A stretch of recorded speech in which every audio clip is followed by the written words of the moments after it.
l'avant-dernière finale du sprint dans ce meeting de Paris-Bercy avec le 60 mètres haies féminin et Priscilla Lopez au couloir numéro 3, Patricia Girard au 6, mais surtout une interrogation, messieurs, qui pour battre la Canadienne Priscilla Lopez qui est plus qu'impressionnante, deuxième perf mondiale de l'année en Syrie. Ça fait 3 courses où on la voit, Liévin ici, 3 fois où elle est sous les 8 secondes et facile. Oui, a priori, si elle ne fait pas d'erreur technique, elle est quand même supérieure aux autres. La seule qui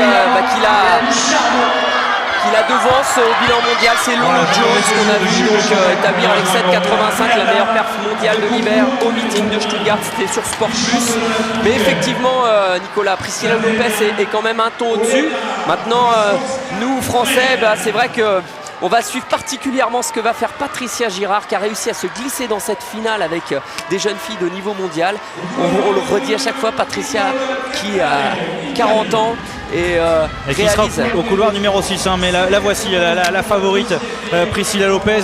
On a vu auparavant deux de ses concurrentes, mais Krasovska et Cattaneo, sans leur faire injure, ne seront pas au niveau de Priscilla Lopez. Attention quand même à elle, Damucheri, deuxième de la série en 8,06 tout à l'heure. Damucheri, elle a de belles références quand même, un quatrième des Jeux Olympiques. Et puis Angela White, c'est peut-être la seule qui peut l'inquiéter, mais on va dire la taquiner. Seulement 8,03. Patricia Girard, on ne sait qu'attendre de Patricia Girard qui, avec 8,07 en série, a déjà réussi une super perf à 40 ans. Elle est plus jeune que jamais et on pourrait aller espérer la voir aller chercher une médaille encore au prochain championnat d'Europe indoor qui auront lieu à Turin. Elle qu'en a déjà décroché une il y a 16 ans. Effectivement, Nicolas, puisque la troisième meilleure performance européenne de l'hiver est à 8,02. Elle a réalisé 8,07 Patricia tout à l'heure. Et c'est surtout en salle qu'elle brille parce qu'elle a un départ qui est exceptionnel. On va le voir encore, vous allez la suivre au couloir 6.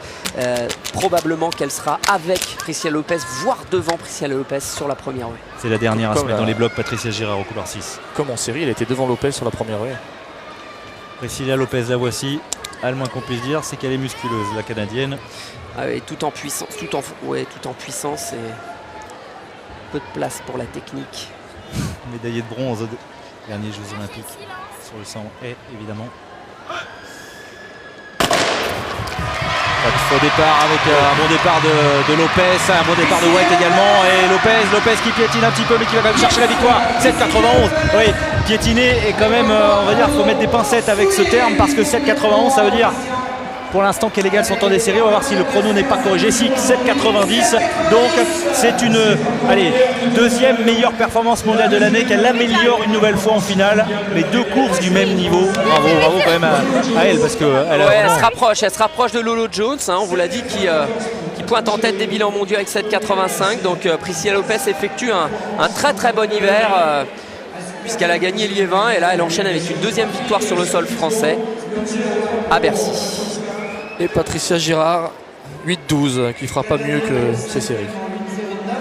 7,90, 7,94 pour Damucheri. Angela White en 7,96. Il y a quand même 3 filles sous les 8 secondes dans cette finale. Voilà une vraie finale. Nous ne sommes que dans un meeting. Et 3 filles sous les 8 secondes, ça commence à aller vite. Ouais, c'est vrai. Mais regardez techniquement, les 3 jeunes filles passent très très haut au-dessus de l'obstacle. Je trouve quand même que les messieurs sur 110 sont meilleurs techniciens. Les jeunes femmes là qui l'emportent dans cette course le font parce qu'elles ont une très très grosse base de vitesse sur le plat. Et elles se contentent de franchir correctement les obstacles. Voilà, c'est le clin d'œil du puriste. Et c'est toujours cette fameuse question, est-ce que les femmes ne sont pas trop basses, Renaud? Voilà, c'est vrai que Lamine Diack qui est passé nous voir en stage au Sénégal nous a dit que c'était à l'étude peut-être d'augmenter l'écart entre les haies. Alors ils veulent sonder auprès des entraîneurs. Moi je suis plutôt pas pour, plutôt contre parce que ça relèverait de la technique. Et puis c'est vrai que le questionnement, les haies des femmes doivent-elles être montées à 91 cm? Là par contre moi je suis pour parce que ça amènerait à plus travailler la technique pour les